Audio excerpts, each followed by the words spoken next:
Yo, DRS squad, it's your boy Coach Ty, here to deliver Friday's workout. We've got a two-parter on the menu today. We'll be kicking things off with a 4-rounder that we look to complete within an 11-minute time cap. 3 different movements will comprise part A, the first being 12 air squats, the second being 24 sumo deadlift high pulls, and the third being 30 sit-ups. So we've got some bodyweight movements with a kettlebell movement smashed in between.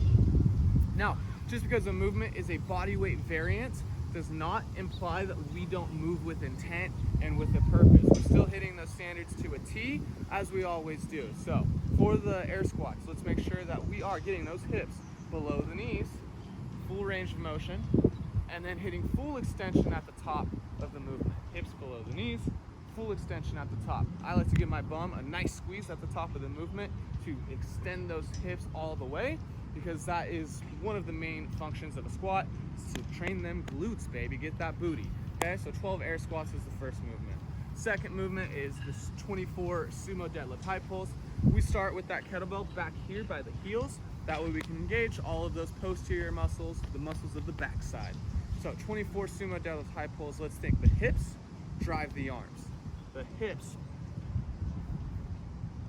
drive the arms. So although you're pulling, that is merely a result of the upward momentum that you're creating with your hips, okay? So make sure we're nice and tight before we lift. Get a nice aggressive extension of the hips. That is followed by a high pull of those elbows. We like to say high and outside.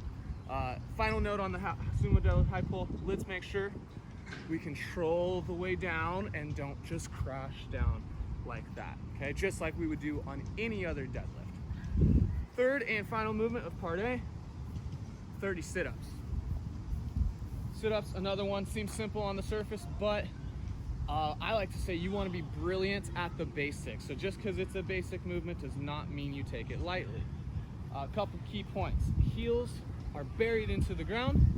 Hands start by the ears and finish by the heels.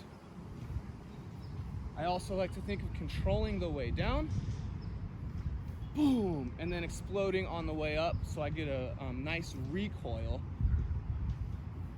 to make sure I'm really working those abs, stretching and contracting, stretching and contracting. So there you have it, part A, 4 rounds to be completed within an 11-minute time cap, 12 air squats, 24 sumo deadlift high pulls, and 30 sit-ups.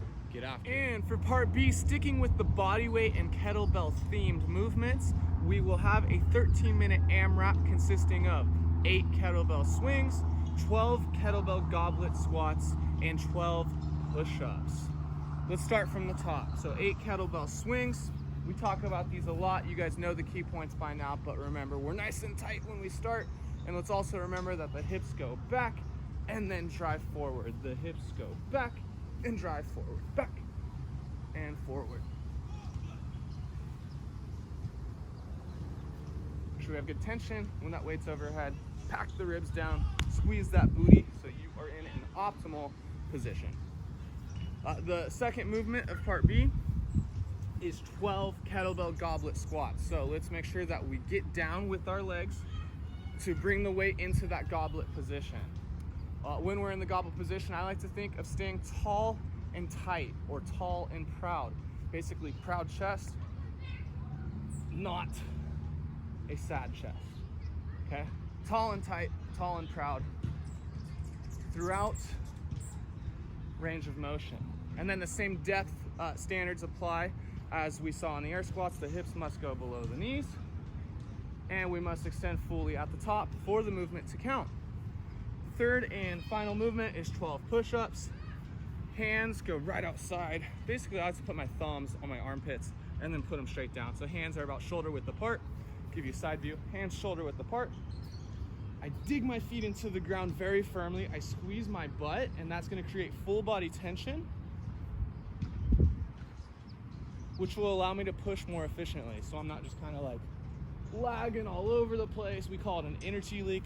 All of the force that you're looking to produce just kind of goes all throughout your body in a very inefficient manner. So when you create tension, all of that energy, all of that force